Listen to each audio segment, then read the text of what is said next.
નમસ્કાર, star India TV ન્યૂઝમાં આપનું હાર્દિક સ્વાગત છે। આપ જોઈ રહ્યા છો સ્ટાર ઇન્ડિયા ટીવી ન્યૂઝ, સત્યની વાતે સત્યની સાથે।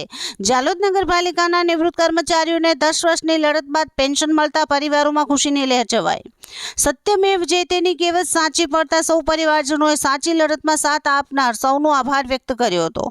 જાલોદ નગરપાલિકાના 13 કર્મચારીઓ 2015થી કોર્ટમાં લડત ઉપાડેલી નગરપાલિકાની વિરુદ્ધમાં, અને તે કર્મચારીઓ લડત કરતાં એમને પોતાનો પેન્શનનો લાભ મળી ગયેલો છે, અને તે કર્મચારીઓના લાભના પૈસા બેંકોમાં ટ્રાન્સફર થઈ ગયેલા છે। અને આના આધારે એમ કે તમામ કર્મચારીઓ ખુશીની લાગણી જાહેર થયેલી છે, જાહેર કરે છે, અને એમને જે લાભ મળ્યો છે એ બદલ ખૂબ ખૂબ આભાર કર્મચારીઓનો માને છે। જાલોદ નગરપાલિકામાં 2015 અને તેના પહેલા પોતાની વય મર્યાદા મુજબ 13 જેટલા કર્મચારીઓ નિવૃત્ત થયેલા હતા। નિવૃત્ત થયા બાદ પરિવારમાં રોજબરોજના ખર્ચ તેમજ પરિવારમાં આવી પડેલ બીમારીઓના ખર્ચ માટે પેન્શન પર આધાર હતા।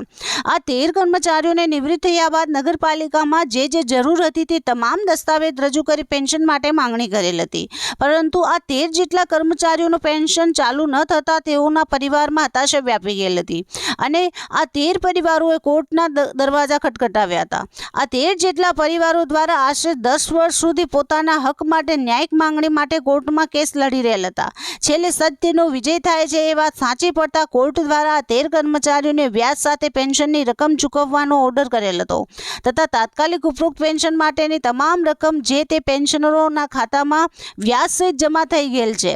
કોર્ટના ન્યાયને વધાવી લેતા દરેક પરિવારોમાં ખુશીની લહેર છવાઈ ગઈ હતી, અને પોતાના હકના રૂપિયા મળતા લડતમાં સાથ આપનાર સૌ લોકોનો તેઓએ આભાર માન્યો હતો। તેમજ આ નિવૃત્ત કર્મચારીઓનું માસિક પેન્શન પણ સરકારી ધારાધોરણ મુજબ સરકાર દ્વારા ચાલુ કરી દેવામાં આવેલ છે। Star India TV news Jhalod reporter Pankajbhai Pandit, જિલ્લા દાહોદ।